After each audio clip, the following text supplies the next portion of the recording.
Olá, eu sou Elaine e sejam bem-vindos ao canal Segredo de Deus. Hoje vamos continuar falando sobre o sexto selo e entender o desfecho dessa história. Assim como a Jerusalém da Terra aponta para a Nova Jerusalém, a Jerusalém eterna que vem do céu, o lado oposto também tem seu paralelo, a Babilônia. Essa cidade promíscua aponta para a morada de demônios que habitam nos ares. Quando Jesus foi tentado pelo inimigo, ele foi levado a um alto monte, onde o inimigo lhe mostrou seu domínio entre os homens. Pois desde quando Adão pecou, dando ouvido ao dragão serpente, ele tem regido as nações através dos homens, seduzindo-os, assim como ele fez com Eva no jardim do Éden. Além da antiga cidade Babilônia apontar para a morada dos demônios, essa cidade também aponta para uma cidade do mundo atual, que assim como a antiga, ela se destaca pela economia, comércio e promiscuidade sexual. Porém, Deus destruirá tanto a Babilônia da terra quanto a dos ares, onde as potestades habitam. Após a queda de Lúcifer e os anjos do céu, eles passaram a habitar nas regiões celestiais, passando a interagir como seres humanos, os enganando, se apresentando como deuses a fim de serem adorados. Depois, os anjos sentinelas que tinham a função de guardarem a terra tomaram a decisão de coabitarem com os humanos, se relacionando intimamente com as mulheres. Alguns desses anjos estão presos e outros serão aprisionados durante o período do milênio até o dia do julgamento final, onde eles serão julgados e condenados juntamente com os ímpios. Cada vez que o homem pecou, a terra sofreu as consequências, como quando Adão pecou, a terra sofreu. E quando Caim pecou, a terra também foi punida, e ainda após o dilúvio, a terra sofreu alterações. E nos fins dos tempos, a terra também irá sofrer, devido ao pecado dos homens. Mas após esse período, a terra será limpa e purificada. E fazendo uma comparação entre a criação da terra como vemos hoje e o dia do juízo de Deus sobre a terra e seus moradores, podemos ver que no primeiro dia da criação, a terra estava coberta por água.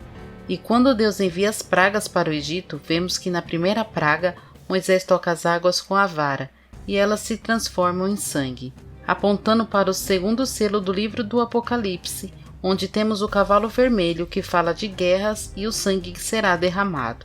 Vemos a segunda e a terceira trombeta, que também fala de como as águas se tornarão como sangue, onde grande parte da vida que habita nas águas morrerão. E ainda tocando as águas vem a segunda praga, a praga de rãs que saíram das águas. Essa praga nos aponta para o cavalo branco, o anticristo e o falso profeta. Então, na criação da terra, Deus faz surgir das águas a terra. E então, após Deus ordenar que Moisés toque as águas, trazendo as pragas, Deus então ordena que Moisés toque o pó da terra. E após Moisés levantar a vara e ferir o pó da terra, é enviado 3 pragas. A praga dos piolhos, a praga das moscas e a quinta praga, a morte dos rebanhos dos campos. E ligado à terra, temos o quinto selo. No quinto selo do livro do Apocalipse, temos as almas clamando por vingança e justiça sobre aqueles que habitam na terra. Homens mau, filhos da perdição, que têm por pai Satanás, estes perseguem os filhos de Deus. Temos também a sétima trombeta, onde fala do juízo de Deus sobre aquele que destrói a terra. Então Deus cria os céus e as aves que povoam os ares. A sexta praga fala de cinzas jogadas no ar e feridas se formando nos corpos das pessoas e animais, o que nos aponta para o cavalo amarelo do quarto selo, do livro do Apocalipse, que fala de doenças. A sétima praga nos mostra uma grande queda de granizo que estragou toda a plantação que já estava pronta para a colheita, a cevada e o linho, levando à escassez de comida, apontando para o cavalo preto do terceiro selo do livro do Apocalipse. Também temos a primeira trombeta, onde fala de juízo com granizo misturado com fogo. E ainda falando das pragas vindas do céu, temos a oitava praga, que fala de gafanhoto. Estes comeram todo o restante da plantação que a saraiva deixou, o trigo e o centeio que ainda restavam. A quinta e a sexta trombeta do livro do Apocalipse nos fala da praga de gafanhoto que atingirá a terra. Mas essa praga, diferente da do Egito, ela não atacará as plantações, e sim os homens que habitam na terra, e os atormentarão por 5 meses, um grande exército de demônios que tem por líder os anjos caídos, que serão soltos para o grande dia da matança. A nona praga foi uma grande treva onde não se podia enxergar absolutamente nada, que durou 3 dias. Toda a terra do Egito ficou mergulhada na escuridão. Porém, em Gósen, onde o povo de Israel habitava, havia luz nas casas. E esse é o assunto principal desse vídeo, pois essa praga aponta para o 6º selo, onde o sol ficará completamente bloqueado, não dando sua luz, e a lua ficará vermelha como sangue, o céu completamente negro. Haverá um grande terremoto que abalará toda a terra, e as estrelas cairão na terra como quando uma figueira é abalada por um vento forte, e seus frutos caem ao chão. A 4ª trombeta também fala que o sol, a lua e as estrelas terão sua 3ª parte ferida, de forma a não brilharem mais. Antes do grande dia do Senhor, acontecerá um grande sinal no céu, um grande abalo na terra como nunca houve antes, devido à chegada do destruidor que vem para assolar a terra. Ele virá do norte, destruindo tudo por onde passar. Ele vem de longe, deturpando toda a ordem do nosso sistema solar, como quando uma pedra é jogada no lago, fazendo uma série de ondas balançar as folhas que estão sobre a superfície desse lago. Algo tão grande capaz de escurecer o sol e fazer a lua ficar como se estivesse sangrando. Ele irá trazer tantos bólidos à terra que parecerá que as estrelas estão caindo do céu. Esse grande evento abalará terrivelmente a terra, causando um grande impacto ao ecossistema. As pessoas desmaiarão de terror pela expectativa dos acontecimentos que o destruidor causará. Esse grande evento que precede a vinda do Senhor trata-se da queda do dragão na terra, e ele andará aqui como nos dias de Noé, mas aquele cujo coração do Pai se agradar será escondido na arca de Deus. Livro Sonhos e Visões de Deus, por Dumitru Duman e Michael Goldia Jr. O Exército Preto. Goldia Jr. 7 de maio de 1993. Uma noite, enquanto em Oregon, sonhei que o céu estava ficando escuro. Então, de repente, ficou escuro. Era como se o mundo inteiro tivesse escurecido naquele momento. Todas as pessoas estavam em frenesi. Eles ficaram desorientados, e alguns estavam até gritando. Depois de algum tempo, ouvimos o som de um exército se aproximando. Logo, nós os vimos saindo da névoa negra. Todos estavam vestidos de preto, exceto um. Aquele parecia ser o líder deles. Ele estava vestido com uma túnica vermelha com um cinto preto grosso na cintura. Na cabeça, ele tinha um sinal. Quando olhei, vi que em sua mão ele segurava o mesmo tipo de lança afiada que todos os outros em seu exército. Eu sou Lúcifer, ele exclamou. Eu sou o rei deste mundo. Eu vim para fazer guerra contra os cristãos. Parecia que todos os cristãos estavam reunidos em um grande grupo. Alguns começaram a chorar quando ouviram isso. Outros começaram a tremer, enquanto outros ficaram sem dizer nada. Lúcifer continuou a falar. Todos aqueles que querem lutar contra o meu exército e pensam que podem ser vitoriosos, vão para a direita. Aqueles que me temem, vão para a esquerda. Apenas cerca de 1/4 do grupo deu um passo para a direita. Todos os outros foram para a esquerda. Então Lúcifer ordenou ao seu exército, destrua-os da direita.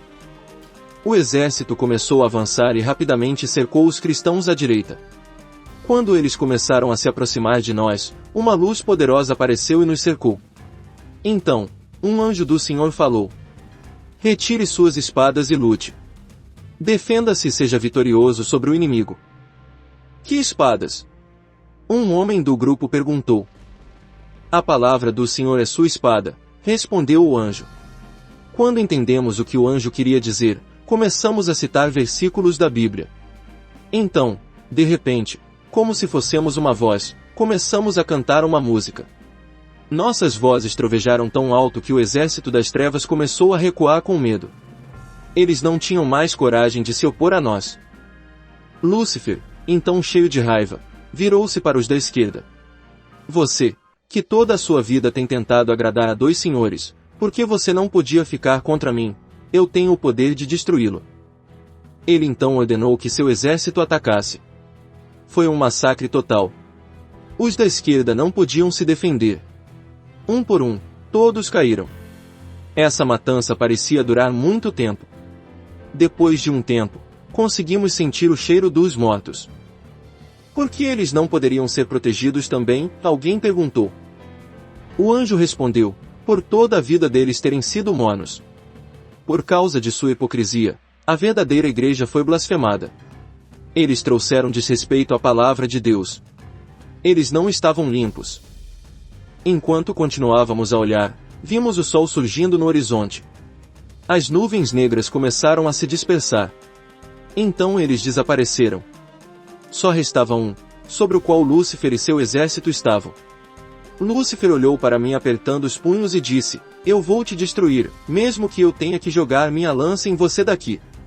Então essa nuvem também desapareceu. Ao olhar em volta, comecei a ver rostos que reconheci entre o nosso grupo.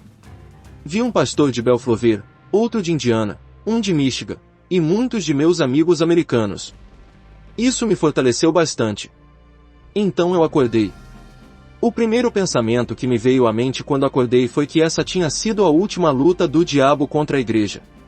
Se permanecermos fiéis, seremos vitoriosos. Livro Sonhos e Visões de Deus. Por Dumitru Duduman e Michael Goldia Jr. O Salvador volta como juiz. 24 de janeiro de 1994. Eram 7 horas da manhã quando acordei. Eu ainda me sentia um pouco cansado, então fiquei na cama mais tempo para descansar. Então adormeci e sonhei que estava em um culto na igreja americana, quando o prédio começou a se mover violentamente. Por não saberem o que estava acontecendo, as pessoas entraram em pânico e rapidamente começaram a se esgotar. Consegui sair também, mas a cada passo que tentava dar, parecia que eu estava afundando no chão. Comecei a olhar em volta para encontrar algo para me sustentar para poder andar. Ouvi uma voz que dizia, olhe para cima e veja os céus. Eu olhei para cima. Até onde os olhos podiam ver, todo o céu estava vermelho sangue.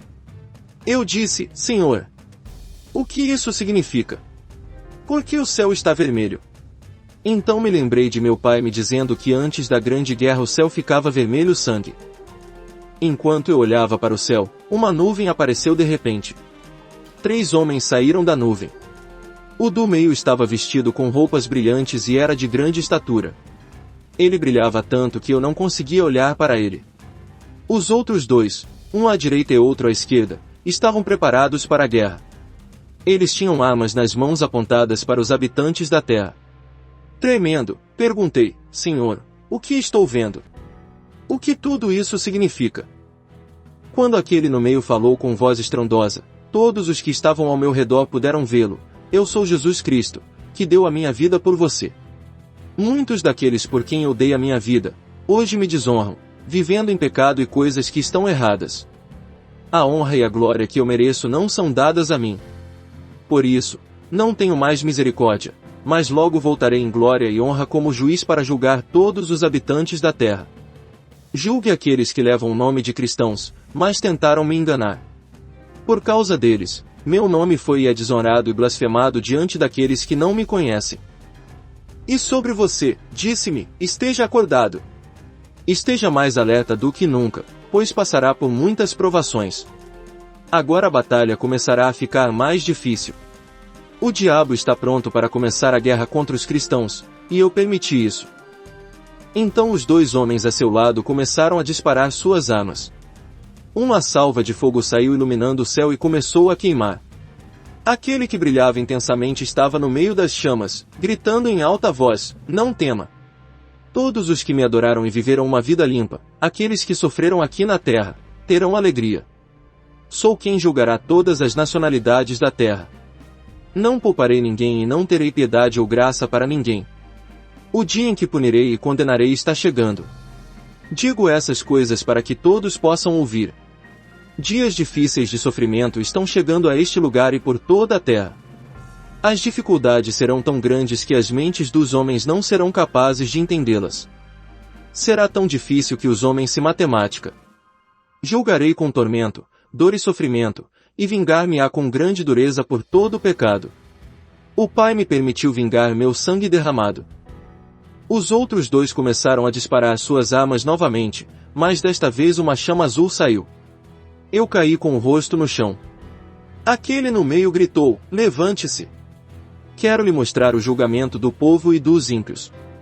Mas o julgamento mais difícil será recebido pela igreja, porque eles conheceram a minha palavra e o meu poder, mas muitos deles me desonraram. Profanar, adultérios, maldade e desonrar o meu nome diante de homens que não me conheciam. Por isso, estou cheio de raiva, e tenho autoridade de me vingar dos habitantes da terra, aqueles que têm me desonrou. Os dois que estavam ao seu lado começaram a disparar novamente. Um coro celestial apareceu e começou a cantar uma canção com o mais belo esplendor: Jesus está vivo. Jesus vive. Jesus está vivo. Jesus reina. Jesus está voltando em glória. Jesus não é mais Salvador, mas retorna como juiz. Comecei a chorar. Eu chorei com lágrimas de alegria. Eu estava em uma atmosfera de incrível beleza. O coro continuou cantando quando os dois homens com as armas se apresentaram. O da direita disse: eu sou o chefe dos exércitos do Senhor, Gabriel. O da esquerda disse: eu sou Miguel, o líder dos exércitos do Senhor. Estamos sob o comando do Cordeiro, e onde quer que o Cordeiro vá, o acompanhamos. O coral continuou a cantar e tudo começou a desaparecer. Acordei com as palavras: Jesus não está mais vindo como Salvador, mas como juiz. Livro Sonhos e Visões de Deus, por Dumitru Duduman e Michael Bouldia Jr. Os Três Pergaminhos. 1º de julho de 1994. Já passava da meia-noite. Eu não conseguia dormir porque sentia que Deus iria falar comigo, então comecei a orar. Depois de orar, fui para a cama e adormeci. Sonhei que comecei a ouvir trovões e ver raios. A terra começou a se mover e tremer violentamente. Eu gritei para minha família: acorde, porque algo está acontecendo lá fora. Quando cheguei lá fora, havia uma escuridão tão grande que não pude ver nada. No entanto, naquela grande escuridão, eu podia ouvir as vozes de crianças, mulheres e homens gritando. Eu disse à minha família para tomar cuidado com a maneira como andavam. Das nuvens que liberaram essa escuridão na terra, ouvi uma voz poderosa dizer: estou me vingando contra o pecado. Estou me vingando para que eles possam ver meu poder. Contanto quanto eu os abençoei, isso é quanto mandarei destruir. Mandarei tempestades, fortes chuvas, inundações, terremotos, furacões e tornados, porque quero que eles vejam meu poder e saibam que sem mim eles não podem fazer nada. Eles confiaram em si no seu próprio país. Pontos fortes. É por isso que punirei este lugar. A terra se moveu como se estivesse na água. O povo vivia em completo terror, cada um gritando mais alto que o outro, não sendo capaz de entender nada. A terra tremeu tão violentamente que não conseguia andar.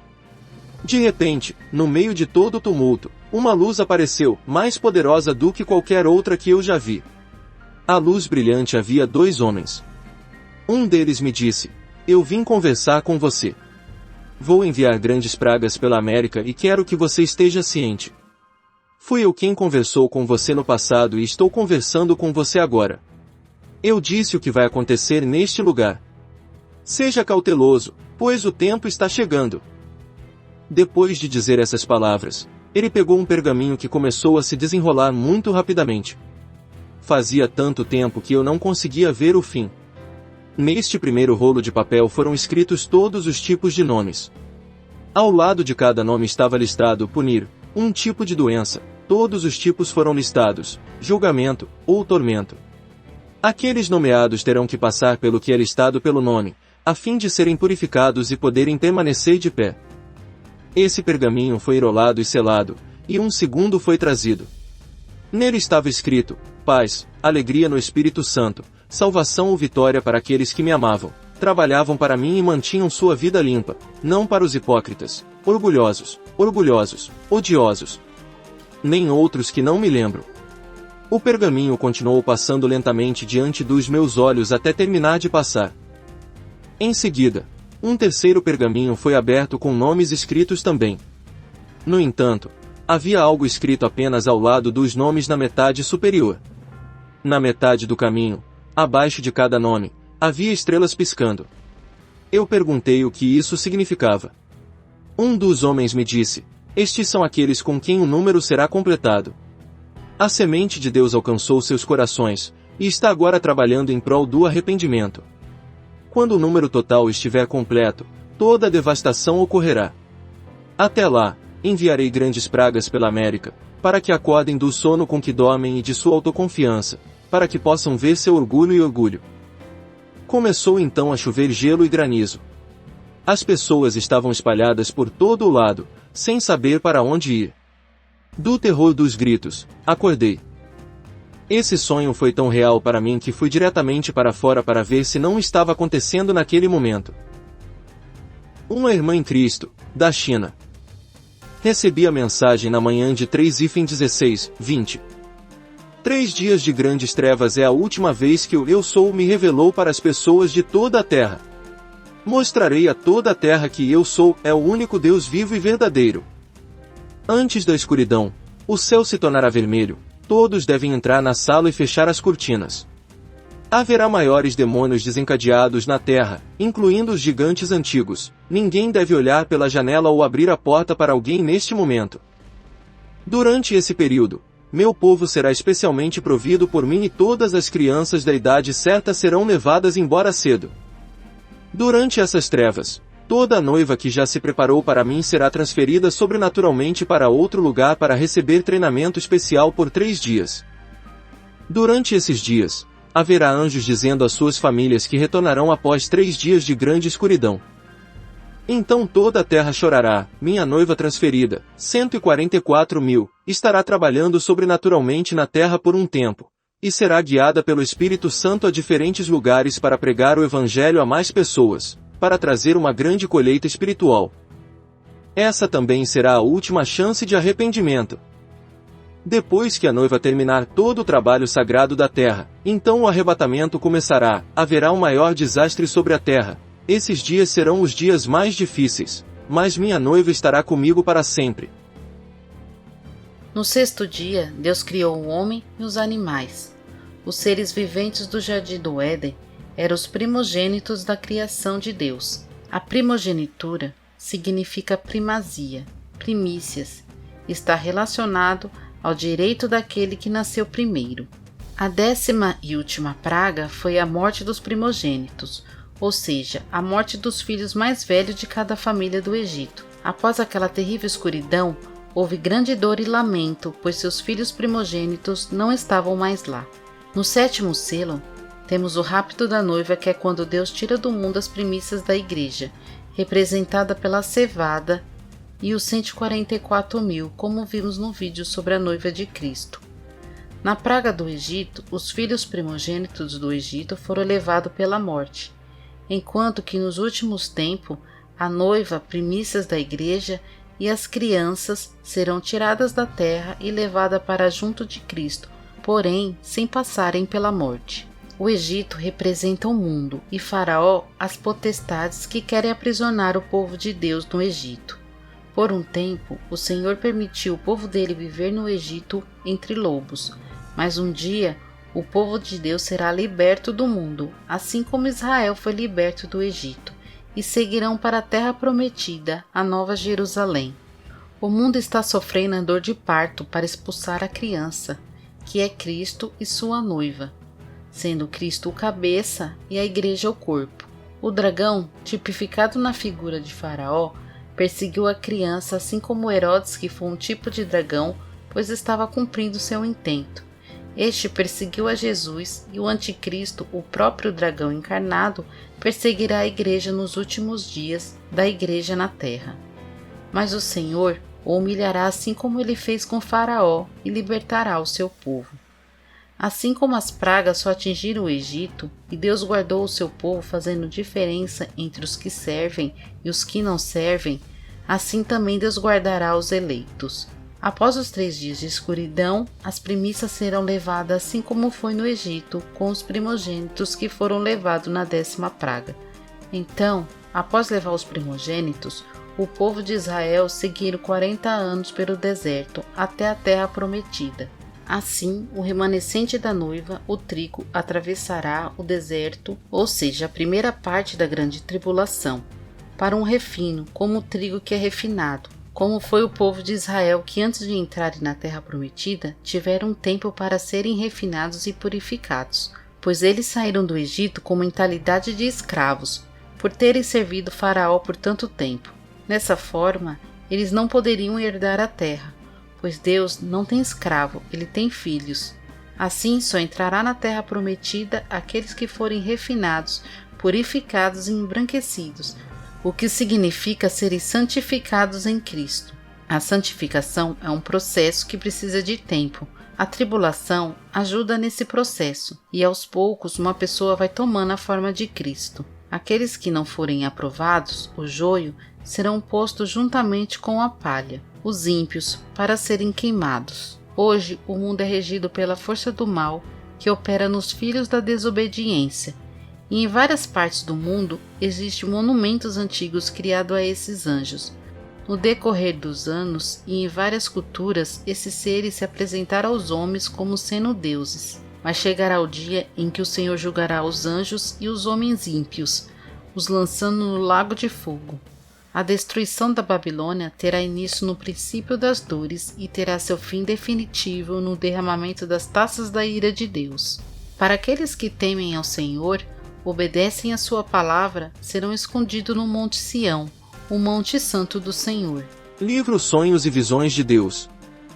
Por Dumitru Duman e Michael Goldia Jr. A Visão da Montanha. Junho de 1989. Enquanto eu estava em Wisconsin, na casa de um pastor, durante um período de jejum e oração, uma tristeza me inundou. Entrei no meu quarto e comecei a orar em línguas. De repente, uma enorme montanha apareceu diante de mim.